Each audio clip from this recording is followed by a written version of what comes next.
Walton AC presents TVS ইনসাইটে আপনাদের স্বাগত জানাচ্ছি। আমি শেখ আব্দুল্লাহ। যে কোনো ব্র্যান্ডের পুরাতন এসি বদলে নতুন ওয়ালটন এসিতে উপভোগ করুন 25% ছাড়। আমরা কথা বলবো আগামী অর্থ বছরে সরকারের একটি বিশেষ সিদ্ধান্ত নিয়ে। সেটি হচ্ছে যে সরকার জমি এবং ফ্ল্যাটের নিবন্ধন ফি পরিবর্তন করে নতুন করে ঠিক করতে যাচ্ছে।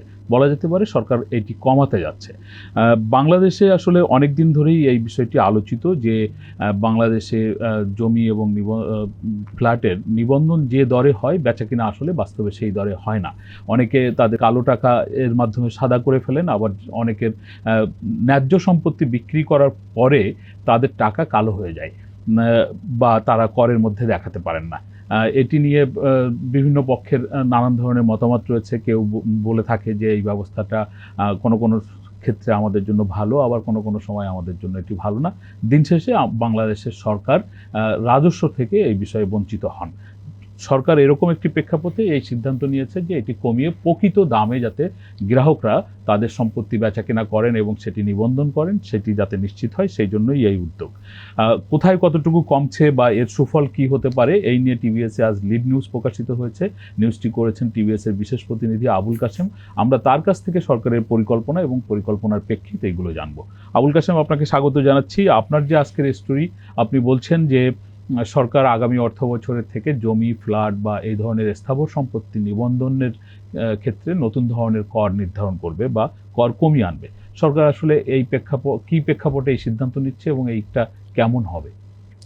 ধন্যবাদ আপনাকে। আপনার বক্তব্যের মধ্যেই আছে যে আমাদের যে রিয়েল এস্টেট সেক্টর, এই সেক্টর বেসিক্যালি হচ্ছে একটা কালো টাকার দৌরাত্ম্য হয়ে গেছে এই সেক্টরে, এবং একটা বিরাট একটা শ্যাডো ইকোনমি এই সেক্টরে আছে।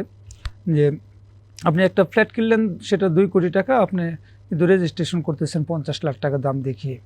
ফলে কারণ হচ্ছে যে 2 কোটি টাকা দেখাইতে গেলে হচ্ছে আপনার প্রায় 30 লাখের মতো ট্যাক্স দিতে হবে। আপনি সরকারকে এই টাকা ট্যাক্স দিতে চান না। প্রথমত এই 2 কোটি টাকা আপনার বৈধ ইনকাম না। হ্যাঁ, এই টাকাটা আপনি হয়তো ব্যাংক লোন বা নিজের জমানো মিলে আপনি ট্যাক্স ফাইলে হয়তো 50 লাখ টাকা বা 60 লাখ টাকার একটা হিসাব দিতে পারবেন। আপনি 60 লাখ টাকায় এটা কিনছেন বলে আপনি দলিল করলেন, এতে আপনার কিন্তু দিলেন কিন্তু আপনি 2 কোটি টাকা।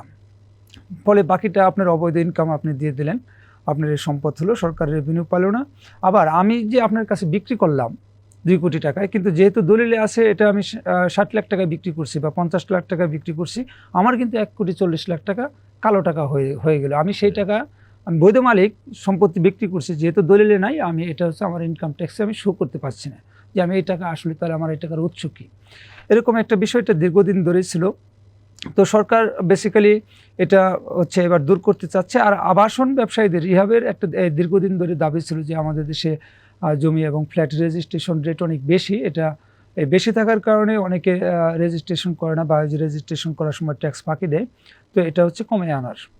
তো এই দুইটার মধ্যে সরকার হচ্ছে এমনভাবে কমাচ্ছে যে সরকারের রেভিনিউ তাতে কমবে না, বরং কিছুটা বাড়বে, এবং মানুষ যাতে হচ্ছে এই যে দামে কিনবে, মানে বাজার মূল্যে যাতে হচ্ছে দলিল করতে উৎসাহিত হয়, সেই কারণে রেট কমাচ্ছে। আবার হচ্ছে অনেকটা বাধ্যও হবে। যে আপনি জানেন যে মৌজা মূল্য হচ্ছে আপনি কিভাবে নির্ধারণ হয়। মৌজা মূল্য হচ্ছে যে আগের 2 বছরের যে দলিল মূল্য, হ্যাঁ, সেটার হচ্ছে গড় করে মৌজা মূল্য নির্ধারণ হয়। কিন্তু যেহেতু সবসময় মৌজা মূল্যের ভিত্তিতেই দলিল হয়, ফলে নতুন করে মৌজা মূল্য নির্ধারণ করলে ওটা বাড়ে না। তো এখন সরকার যেটা চিন্তা করছে যে গত 2 বছরের যে সর্বনিম্ন একটা মৌজায় সর্বনিম্ন কত দামে এবং সর্বোচ্চ কত দামে বিক্রি হয়েছে, এটার একটা অ্যাভারেজ করবে। প্লাস হচ্ছে যে সরকার হচ্ছে এটা গোপনে অথবা প্রকাশ্যে তদন্ত করবে অথবা গণশুনানি করবে যে এই এলাকায় জমির দাম কত বা কত দামে জমি কেনাবেচা হয়, এবং প্রতি বছর এটা করবে। এই জন্য প্রত্যেকটা জেলায় একটা কমিটি থাকবে বিভাগীয় পর্যায়ে, এবং আমাদের প্রতিরক্ষা মন্ত্রণালয় হচ্ছে ক্যান্টনমেন্ট বোর্ডের অধীনস্থ জমি, আমাদের পূর্ত মন্ত্রণালয়, স্থানীয় সরকার মন্ত্রণালয় এরা করবে, এবং প্রতি বছর ভূমি মন্ত্রণালয়ের ওয়েবসাইটে এটা হচ্ছে প্রকাশ করবে যত মৌজা আছে মৌজাগুলো আপডেট করা। এখানে আরেকটা সিদ্ধান্ত হয়েছে যে যেমন কিছু কিছু মৌজা আছে, যেমন আপনার গুলশান মৌজায় যেটা মেইন রোড, ওটা হচ্ছে গুলশান এভিনিউ, এবং এই গুলশান এভিনিউতে কিন্তু হচ্ছে জমি পাওয়া খুব কঠিন, খুব অল্প জমি এবং খুব কম কেনাবেচা হয়। এখন ওখানে যদি একজন জমি বিক্রি করে 5 কাঠা, সে যদি হচ্ছে আপনার 5 কাঠা জমির দাম 100 কোটি টাকা চায়, তারপরেও অনেকে কিনে ফেলে, হুম। কারণ ওখানে এই পরিমাণ ডিমান্ড। কিন্তু গুলশান মৌজাতে আপনি যদি কালাচাঁদপুরে যান, সেখানে কিন্তু জমির দাম অনেক কম।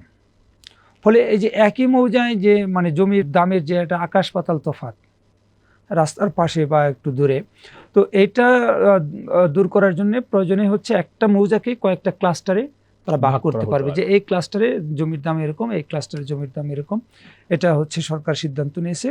আর আপনি যেটা হচ্ছে বলছেন যে রেজিস্ট্রেশন কস্ট যেটা কমাবে, সেখানে হচ্ছে ট্যাক্স আছে এবং বিভিন্ন ধরনের ট্যাক্স আছে, ব্যাট আছে এবং হচ্ছে বিভিন্ন রকমের ফি আছে।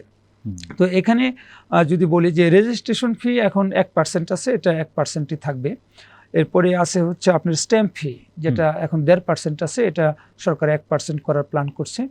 আর ইউনিয়ন পরিষদ কর বা হচ্ছে সিটি কর্পোরেশনের কর আছে একটা পৌরসভা সহ, এটা হচ্ছে স্থানীয় সরকার কর, এটা হচ্ছে আপনার 3% এবং 2%, ইউনিয়নের জন্য 3% এবং সিটি কর্পোরেশন পৌরসভার জন্য 2%। এটা হচ্ছে অপরিবর্তিত রাখছে এই কারণে যে এটা সাথে স্থানীয় সরকারের আয় ইনকামের একটা সম্পর্ক আছে।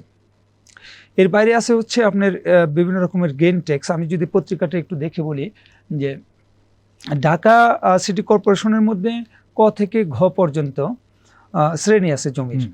তো এখানে এই ধরনের জমির শ্রেণীর ক্ষেত্রে আগে 8% হচ্ছে গেইন ট্যাক্স ছিল, সেটা কমিয়ে 4% করার একটা প্রস্তাব আছে। আর অমুক ক্লাসের জমির ক্ষেত্রে এখন আছে হচ্ছে 6%, যেটা 3% করবে। এবং চট্টগ্রামের ক্ষেত্রে হলো 6% আছে, চট্টগ্রাম সিটি কর্পোরেশনের জমির জন্য ওটাও 3%-এর হতে পারে।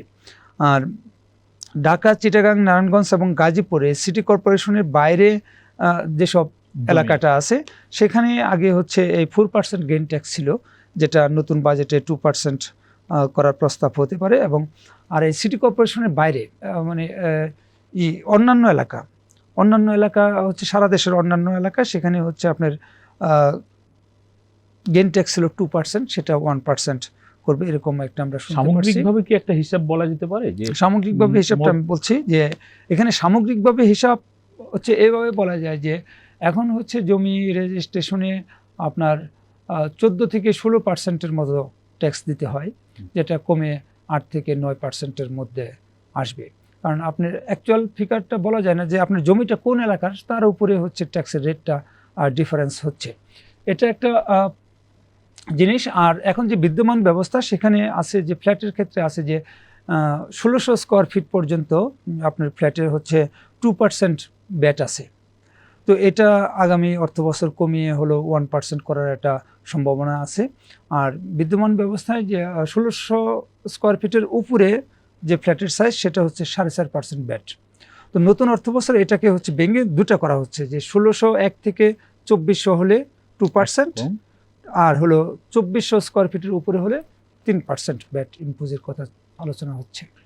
এই যে সর্বশেষ আপনি যে ট্যাক্সের কথা বললেন বা নিবন্ধন ফিস, এই নিয়ে আমরা দেখেছি যে আবাসন খাতের ব্যবসায়ীদের সংগঠন রিহাব তারা সবসময় দাবি জানায় যে এটা যাতে কমানো হয়। পাশাপাশি তাদের আরেকটা দাবি থাকে যে এই আবাসন খাতে কালো টাকা বিনিয়োগ করার সুযোগ যাতে সরকার দেয়, এবং বিভিন্ন সময় আমরা বাজেটে দেখেছি যে সরকার 19-এর এ, 19-এর বি এই ধরনের ধারা যোগ করে সরকার সেই সুযোগ রেখেছে। আমি জানতে চাই আপনার কাছে যে আসলে এই সিদ্ধান্তের প্রেক্ষিতে রিহাবের এখনকার অবস্থান কি, এই যে কালো টাকা বিনিয়োগ করার সুযোগ বা সরকারদের অবস্থান কি কালো টাকা বিনিয়োগের ক্ষেত্রে? আপনাকে বলি যে আমি একদিন আগেই মাননীয় অর্থ উপদেষ্টার একটা ইন্টারভিউ করেছি এবং সেখানে উনি স্পষ্ট বলেছেন যে আগামী অর্থ বছরে কালো টাকা সাদা করার কোনো সুযোগ উনি দেবেন না। এবং সরকারগুলি আমাদের দেশে আমরা অতীতের ধারাবাহিকতায় যদি দেখি যে হয়তো কয়েক বছর পর পর একবার করে সময় দেয়, সুযোগ দেয়, কিন্তু আমরা বাস্তবে দেখি যে কেউ কালো টাকা সাদা করে না আনুষ্ঠানিকভাবে। হ্যাঁ, আনুষ্ঠানিকভাবে সাদা করে না। কারণ হচ্ছে কালো টাকা সাদা করতে গেলে তার হচ্ছে দুইটা প্রবলেম, একটা হলো যে ট্যাক্স দিতে হয়, আরেকটা প্রবলেম হলো যে এনবিআর এর খাতায় তার নামটা থেকে যায় যে সে কালো টাকা সাদা করছে। আর যদি সে কালো টাকা সাদা না করে তাহলে তার কোনো সমস্যা হয় না।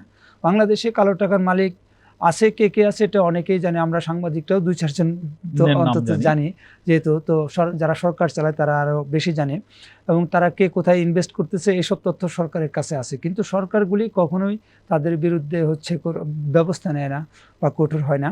সেই কারণে হচ্ছে কালো টাকার মালিকরা সাদা টাকার মালিকদের চেয়েও শক্তিশালী অবস্থায় ঘুরে, কারণ তার পকেটে টাকা আছে। আর যেটা যে আবাসন খাতে কালো টাকা সাদা করার সুযোগ দেখ বা না দেখ, এই খাত আসলে কালো টাকার উপরেই টিকে আছে। কারণ আপনি দেখেন যে ঢাকা শহরে একটা ফ্ল্যাট, যারা সরকারি চাকরিজীবীরা ফ্ল্যাট কিনছে, এবং অনেক মানে অল্প টাকা বেতনের যারা, তারাও হচ্ছে ফ্ল্যাট কিনে ফেলছে, এবং অনেক প্রাইভেট সেক্টরেও অনেকে কিনছে।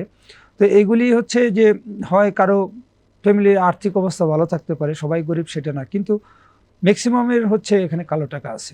আমি একজন এডিশনাল সেক্রেটারি, উনি এখন রিটায়ারমেন্টে গেছেন, উনি আমার সাথে একবার আলোচনা করছিলেন যে সরকার হচ্ছে তার কর্মকর্তাদের কালো টাকার মালিক হতে নানানভাবে উৎসাহিত করে। কারণ হিসেবে উনি বলছিলেন যে একটা ছেলে বা মেয়ে সে বিসিএস ক্যাডার হলো, সরকারি চাকরিজীবী, এবং তার জন্য কিন্তু রাজুক যে প্লট বরাদ্দ দেয় সেখানে কোটা থাকে, সরকারি চাকরিজীবীদের জন্য কোটা। তো একজন 30-40 হাজার টাকা বা 50 হাজার টাকা বেতন পায়, তারাই হচ্ছে আপনি একটা 2 কোটি টাকার হচ্ছে একটা প্লট দিয়ে দিলেন, এবং তারা একটা সময় দিলেন, এই সময়ের মধ্যে তোমার 2 কোটি টাকা পরিশোধ করতে হবে প্লট পেতে হলে। তো তাহলে সে ওই টাকাটা তো তাকে তো ইনকাম করতে হবে, তার বেতন দিয়ে তো এটা হচ্ছে না। ফলে তাকে হচ্ছে উৎসাহিত করা হয় এরকম কায়দায়। সরকারের এরকম নানান রকমের সিস্টেম আছে যেটা আসলে কালো টাকা জেনারেট করতে উৎসাহিত করে। তো এখন যদি হচ্ছে আবাসন খাতে সরকার যদি মৌজা মূল্য বা হচ্ছে বাজার মূল্যের সাথে দলিল মূল্য যদি অ্যাডজাস্ট করে ফেলে, এবং প্রকৃত বাজার মূল্যে যদি দলিল করার যে প্ল্যানটা সরকার করছে এটা যদি এক্সিকিউট হয়, তাহলে এই সেক্টরে কালো টাকার বিনিয়োগ কমে যাবে। কারণ আপনাকে তখন ট্যাক্স ফাইলে আপনার যে টাকা আছে সেই টাকা দিয়ে আপনাকে কিনতে হবে। আপনি কালো টাকার মালিক থাকলেও আপনি তখন এখানে কিনতে পারবেন না। তো এটা হচ্ছে এই সেক্টরের জন্য একটা প্রবলেম হতে পারে। উদ্যোগটি নিঃসন্দেহে ভালো। ধন্যবাদ আবুল কাশেম আপনাকে। আমরা এতক্ষণ ধরে আবুল কাশেমের কাছ থেকে শুনছিলাম Walton AC presents TVS insight. আমাদের আলোচনা আপনাদের ভালো লাগলে আপনারা শেয়ার করবেন, লাইক করবেন। আপনাদের সকলকে ধন্যবাদ।